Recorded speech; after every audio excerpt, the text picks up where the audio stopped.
Salve, salve galera, aqui nos estúdios da Assembleia para fazer mais um episódio do nosso podcast Pode Chegar, falando sobre diversos assuntos e dentre eles vocês sabem que a cannabis medicinal virou um dos temas centrais do nosso mandato após a aprovação da nossa lei aqui em São Paulo, que inclui os medicamentos à base da cannabis no SUS.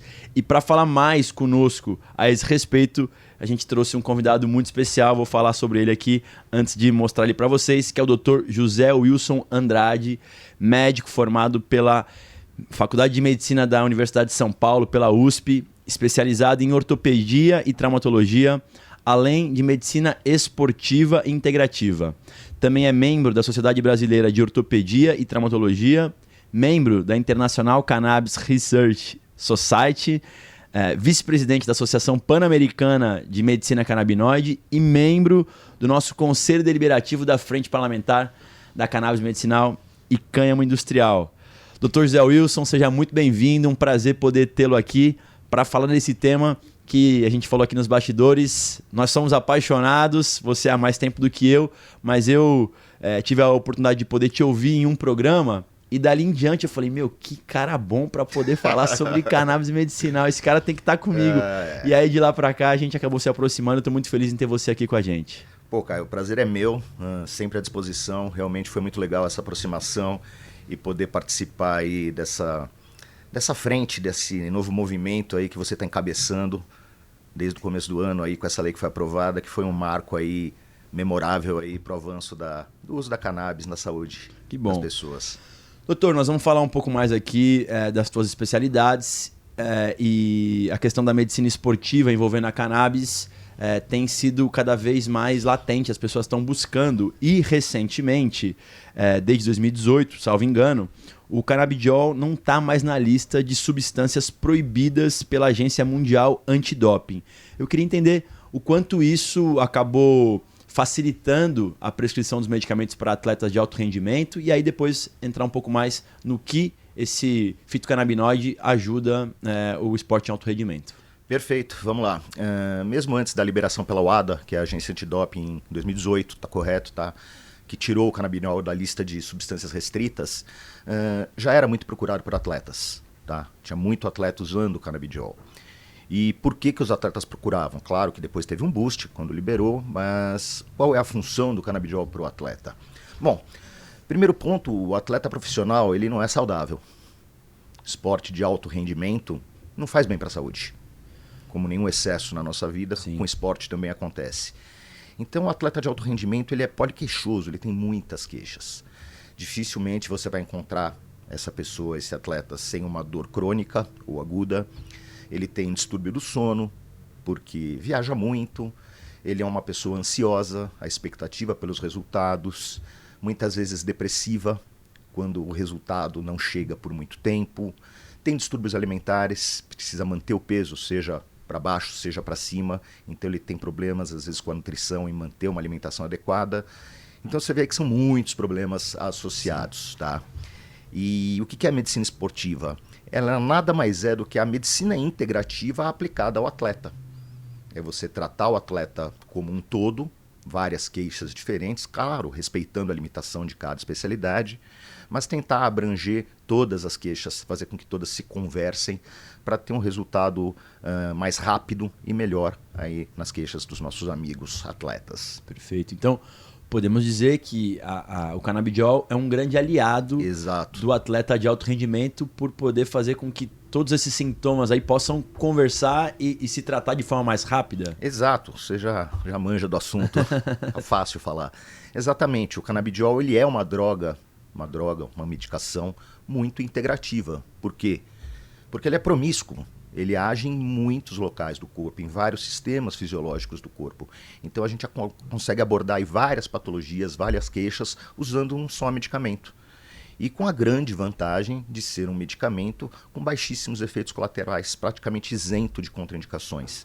Então é uma droga extremamente segura e eficaz para tratar várias dessas queixas que a gente enumerou aqui, que os atletas apresentam. E antes do canabidiol, os medicamentos mais convencionais para esse tipo de atleta, por exemplo, quais eram? Exatamente. Os alopáticos? Alopáticos, anti-inflamatórios, analgésicos, às vezes analgésicos mais potentes, como os opioides, que hoje em dia se fala muito aí da epidemia que existe do abuso de opioides, antidepressivos, indutores do sono. O atleta, ele não raro, ele faz uma polifarmácia, ele acaba sendo dependente de muitas medicações. E trazem efeitos colaterais, trazem intolerância, trazem dependência. Então, assim, o canabidiol casa muito bem. Ele consegue fazer tudo isso, consegue substituir várias dessas medicações, muitas vezes com mais eficácia que as medicações alopáticas clássicas, sem os danos que podem vir junto com o seu uso. Perfeito. E nesse caso, a indicação que você costuma fazer do canabidiol é para atletas de alto rendimento ou para atletas, vamos dizer assim, que não são tão profissionais assim? Também é possível o uso do canabidiol? Não, também é possível, também é possível. Se a gente pegar o atleta amador também tem queixas semelhantes, claro, em menor intensidade, mas também existe uma demanda muito grande aí pelo atleta amador, pelo canabidiol. Quando a gente fala que a Agência Mundial Antidoping ela tirou da lista de proibição o canabidiol, isso vale apenas para os esportes olímpicos, em disputa de Olimpíadas, ou também para as demais modalidades e confederações? Depende, tá? Cada liga esportiva ela pode se submeter a uma agência antidoping diferente. Perfeito. Certo? Tanto se você pegasse o MMA, já antes da UADA liberar no esporte olímpico, já era permitido o uso de cannabis. A Liga de Beisebol dos Estados Unidos... Eu vi NBA também alguma coisa. Exato, NBA também. Então, dependendo da liga esportiva, ela se submete a uma diferente agência antidoping. A UADA é a mais famosa porque é a que rege aí os esportes olímpicos. E depois que ela liberou em 2018, a Olimpíada de Tóquio foi a primeira em que os atletas puderam usar o canabidiol. Isso que eu ia falar. A gente tem aqui um dado de que vários atletas se beneficiaram. A gente tem noção assim da quantidade de atletas ou a perspectiva em Tóquio, e se a expectativa para a próxima Olimpíadas é um aumento significativo? O aumento significativo é certo, tá? Eu não tenho números da Olimpíada de Tóquio, mas tem um estudo de 2020 que pegou atletas de rugby profissional de toda a Europa. O rugby na Europa é um esporte tão popular quanto o futebol. Foram mais de 40 mil atletas dentro dessa meta-análise, dentro desse estudo. Metade deles usaram cannabis medicinal durante o período de um ano com fim medicinal. Então, assim, é uma incidência muito grande dos atletas e com certeza na próxima Olimpíada a incidência aí de atletas fazendo uso vai ser muito grande. Muito grande. E aí, assim, cai num ponto onde a gente no grupo de trabalho que regulamenta essa lei... os médicos que lá estão se apegam muito. E eu já até tricotei um pouco nos bastidores com você também a esse respeito. Sobre estudos que comprovem a eficácia desses medicamentos. Esses estudos já estão bastante aprofundados, já há uma decisão assim do Conselho Federal de Medicina ou de outros conselhos que comprovam a eficácia desses medicamentos, nesse caso para os atletas, especialmente para a dor que nós estamos falando? Aqui no Brasil, os conselhos ainda não levam a dor crônica como uma das indicações para o uso da cannabis medicinal. No Brasil. Fora do Brasil, sim. Estados Unidos, ela é uma das indicações... uma das maiores indicações para o uso de cannabis medicinal. Em Israel, é uma das maiores indicações. Então, fora do Brasil, sim, ela já é considerada uma indicação com evidência clínica robusta. Quando a gente fala evidência clínica robusta, que muitos médicos ficam procurando essas evidências clínicas... Esse é um termo que no grupo de trabalho é frequentemente falado. Vamos explicar o que é isso. Quando a gente faz um estudo clínico, você tem vários níveis de confiabilidade nesse estudo clínico. Então, o que o pessoal procura dessa evidência clínica robusta são estudos randomizados, duplo cego, controlados por placebo. O que é esse estudo? Você pega dois grupos diferentes, com um número grande de pacientes, e um vai receber o canabidiol e um vai receber o placebo. Nem o paciente sabe o que ele está recebendo e nem o médico avaliador sabe o que o paciente vai tomar. Então esse é o tipo de estudo que dá a evidência clínica mais robusta que tanto se pede em relação ao uso da cannabis medicinal. Que já existem sim estudos com dor crônica mostrando a eficácia, mostrando o potencial de substituir os opioides com maior eficácia até que os opioides para o controle da dor. Então eles existem. O pessoal que fala que não existe... Podia procurar um pouquinho mais, se quiser, fala comigo, que eu tenho vários aí disponíveis que vão comprovar isso. Muito importante a sua fala, porque a gente tem assim, conversado com muitos médicos a esse respeito, e tem muitos que têm a mesma definição que a sua, que tem uma comprovação já bastante robusta a esse respeito, mas infelizmente alguns ainda insistem em falar da falta de estudos randomizados duplo cego. Mas é bom ouvir o senhor a esse respeito. Uma das especialidades também que você trata e que, não vou dizer que não sei se está em moda, mas que tem muita gente falando é a respeito da medicina integrativa, né? Que quando a gente fala do tratamento do corpo todo, enfim, eu gostaria que você pudesse trazer um pouco mais sobre isso, porque daquela vez que a gente se conheceu também, eu percebi que já era uma opção sua há muitos anos já, antes mesmo de se tornar esse boom aí de medicina integrativa. Eu queria que você pudesse explicar um pouco desse conceito e como é que você atua nesse sentido. Claro, vamos lá. A medicina integrativa, como eu falei no começo do nosso papo aqui, Caio, é uma maneira de enxergar o paciente como um todo, não cuidar só daquela queixa específica. Tá? Eu me formei numa época em que a ultra especialidade era o que todo mundo procurava. Perfeito. Eu fiz ortopedia, eu fiz cirurgia do quadril e eu me especializei em prótese de quadril. Só faltava eu me especializar do lado esquerdo ou direito. Tá? Então todo médico procurava uma super especialidade. E com o tempo eu vi que o paciente ele pode se beneficiar muito mais se a gente enxergar ele de uma maneira mais integrativa. Ou seja, você está com uma dor no quadril, você me procura, eu vou te fazer uma prótese, mas muitas vezes você está com distúrbio do sono por causa dessa dor. Você está se alimentando mal, você está deprimido porque está com dor. Então a gente procura abordar tudo de uma vez só. Um balanço hormonal, a nutrição, explicar, conversar com o paciente, fazer ele ter consciência da dor, o que ele tem. Ou seja, não só a parte médica, mas também a parte humana de abordar o paciente, você consegue resultados muito melhores. Perfeito. E o atleta me exigiu isso, e o paciente idoso que eu cuidava do quadril também me exigiu isso. Porque também é um paciente poliqueixoso como o atleta. Então o atleta ele não tem tempo de procurar 10 especialistas diferentes. Claro que uma equipe multidisciplinar é essencial para resultados bons. Mas essa visão integrativa, ela traz resultados melhores, sem dúvida nenhuma, e ela pode ser aplicada em qualquer especialidade. Qualquer colega que procurar abordar o paciente dessa forma, sem dúvida nenhuma, ele vai ter melhores resultados terapêuticos. Não, excelente relato. Nas áreas da ortopedia e da traumatologia, que também são especialidades, onde é mais comum a prescrição dos medicamentos à base da cannabis? Dor crônica, sem dúvida nenhuma. Sem dúvida nenhuma, dor crônica, tá? O ortopedista ele cuida muito também de doenças reumatológicas, doenças autoimunes. O que é doença autoimune? Quando o teu sistema imunológico começa a atacar células saudáveis do seu corpo. Por exemplo, a artrite reumatoide, o lúpus, são doenças autoimunes, reumatológicas, que também o ortopedista acaba atuando nesse setor com bastante frequência.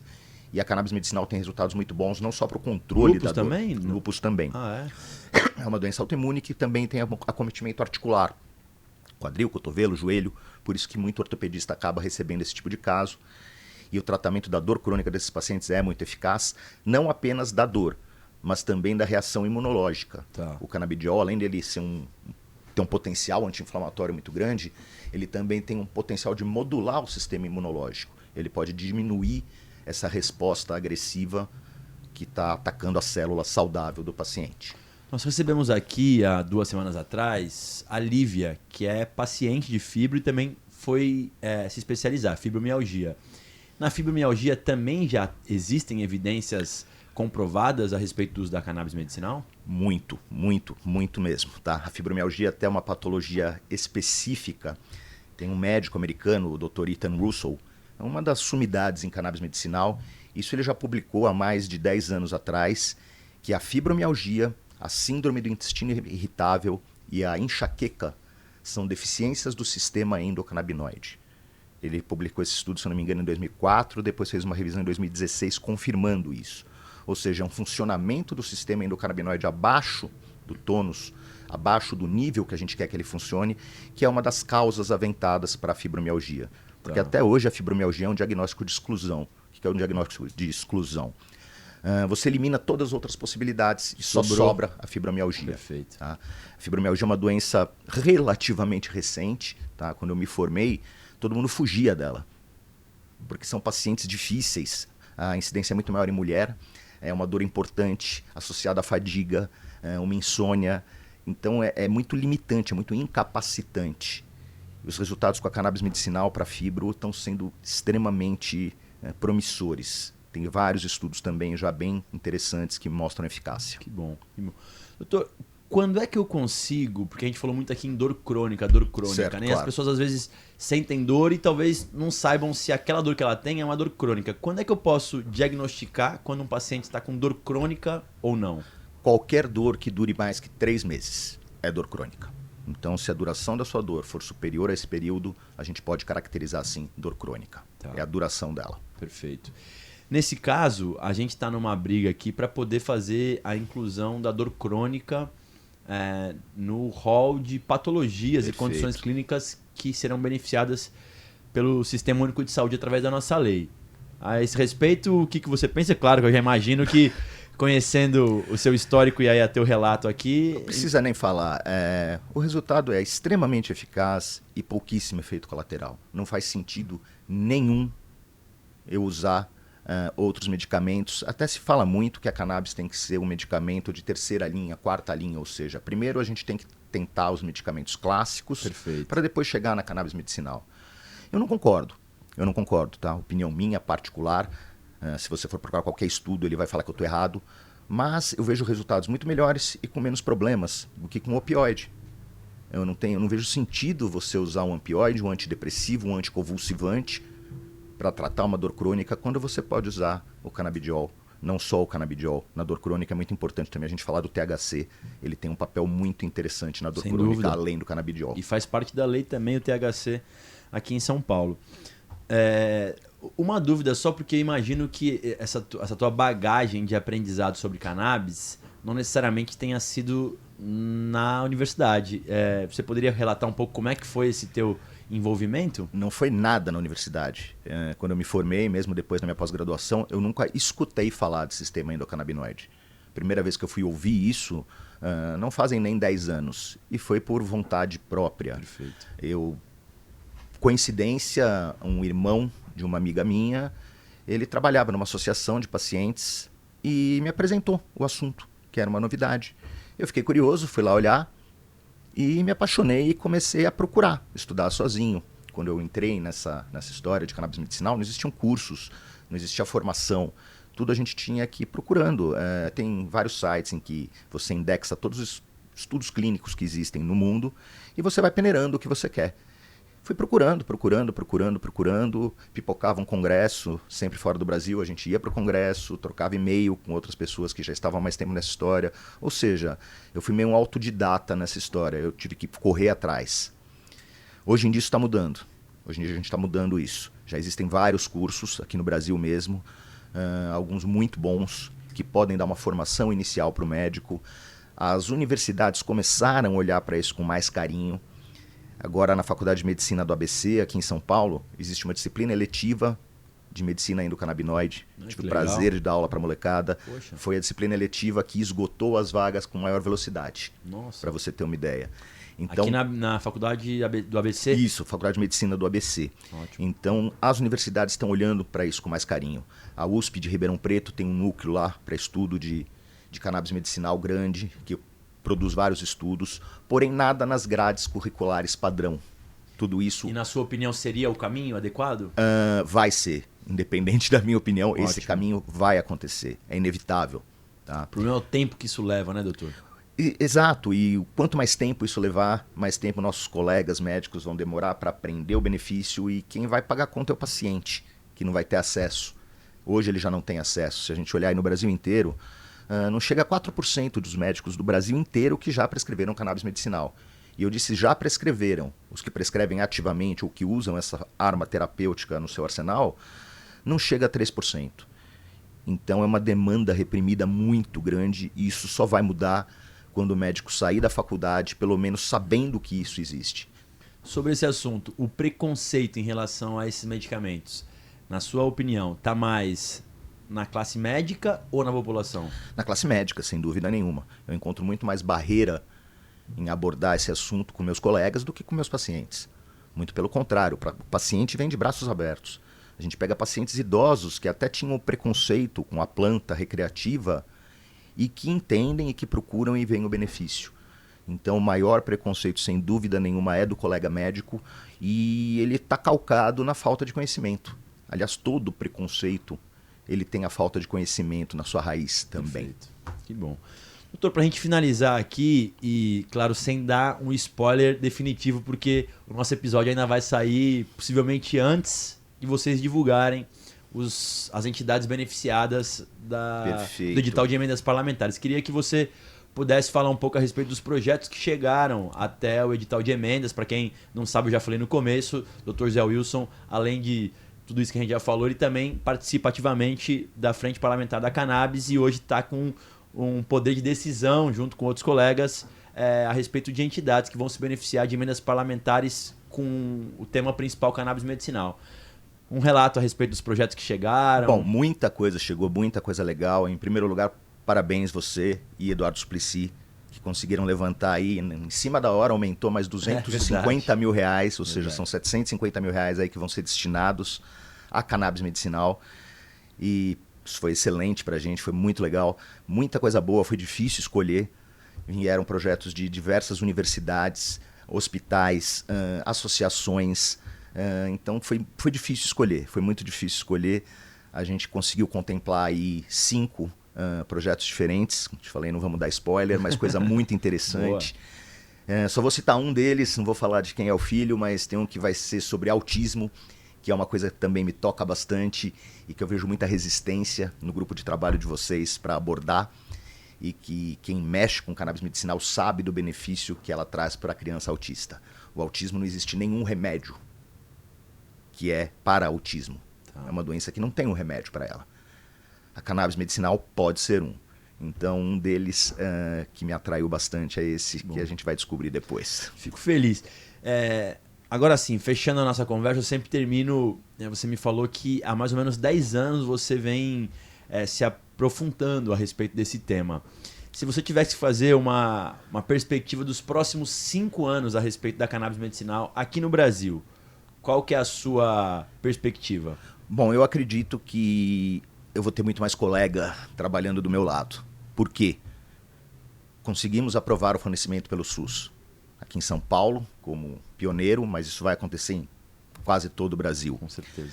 Como vai ser fornecida pelo SUS, o ensino do médico vai ter que estar atrelado a esse fornecimento. Alguém vai precisar prescrever isso para o paciente.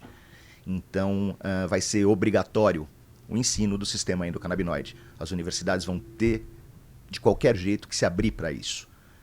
Então, eu acho que essa evolução vai ser exponencial. A velocidade do acesso da população e do conhecimento médico vai ser exponencial, vai crescer de uma maneira vertiginosa, e isso me deixa muito feliz.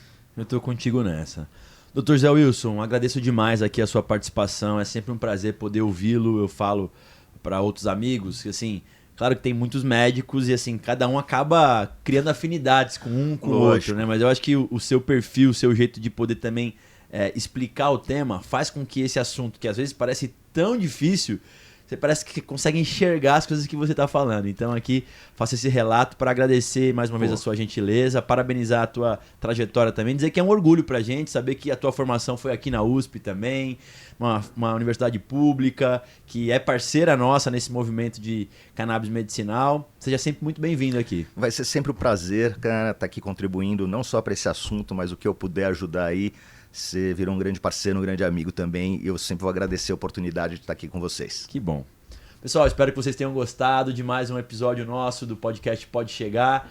Uma conversa curta, mas com muita informação a respeito desse assunto tão relevante que é a cannabis medicinal, que está entrando em todo o canto do Brasil. E nesse momento a gente falou Dr. Zé Wilson, falando bastante sobre medicina esportiva, integrativa. Espero que vocês tenham gostado. Até o próximo episódio. Valeu. Até mais, gente. Prazer.